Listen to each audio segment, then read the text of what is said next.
गुरुशिवाय मंत्र निष्फळ होतो का? त्याचं उत्तर आहे की हो. पुस्तकातील मंत्र आणि प्रत्यक्ष गुरूंच्या मुखातून आलेला मंत्र यामध्ये आकाश पाताळाचा फरक आहे. आपल्या हिंदू धर्मसंस्कृतीमध्ये प्रत्यक्ष कानमंत्र सद्गुरूंच्या मुखातून घेण्यामध्ये मान्यता त्याला आहे आणि तो मंत्र जास्त प्रभावी मानला जातो किंवा आहेच. पुस्तकात वाचून जर का तुम्हाला गुरु मिळाले असते तर सद्गुरूंची गरज काय पडली असती. पुस्तकातले मंत्र हे निष्फळ ठरतात जोपर्यंत ते गुरुमुखातून येत नाहीत. आता योग्य गुरु कसा ओळखावा याबद्दलचं सांगते, कारण की काही असे प्रश्न माझ्यापर्यंत आलेले आहेत. त्याची उत्तरं मी तुम्हाला व्हिडिओ मार्फत देते.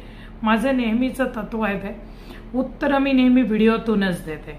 तर जिथे आपल्याला जो गुरु आपल्याला भीती नाही तर शक्ती देतो, जिथे पैसे नाही तर समाधान मिळते किंवा साधना मिळते, समाधान आणि साधना दोन्हीही मिळते, जिथे पैसे नाही साधना मिळते आणि समाधानही मिळते, त्याचप्रमाणे ज्याच्या जवळ गेल्यानंतर आपले मन आणि आपल्या चित्तवृत्ती तिथे शांत होतात त्यांना योग्य गुरु असे म्हणावेत.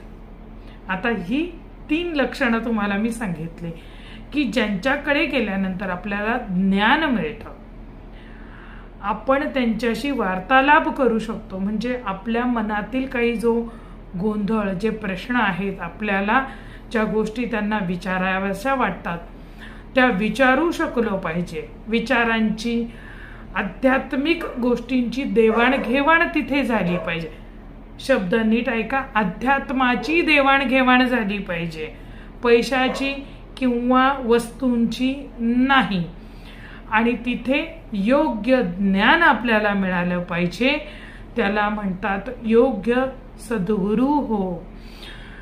ही उत्तम गुरूंची लक्षणे सांगितलेली आहेत आणि त्या कॅटेगरीमध्ये ती व्यक्ती, ती कोणी का असेना, ती बसत असेल तर ते आपले सद्गुरू समजावेत. आणि जिथे ज्यांच्याकडे बघितल्यानंतर आपल्यामध्ये तात्काळ बदल, आपल्या चित्तवृत्तीमध्ये जिथे बदल जाणवतो त्यांना आपले सद्गुरू म्हणून तुम्ही ओळखू शकता आणि त्यांना तुम्ही गुरुमंत्र देण्याची अर्जी त्यांच्या पुढे करू शकता.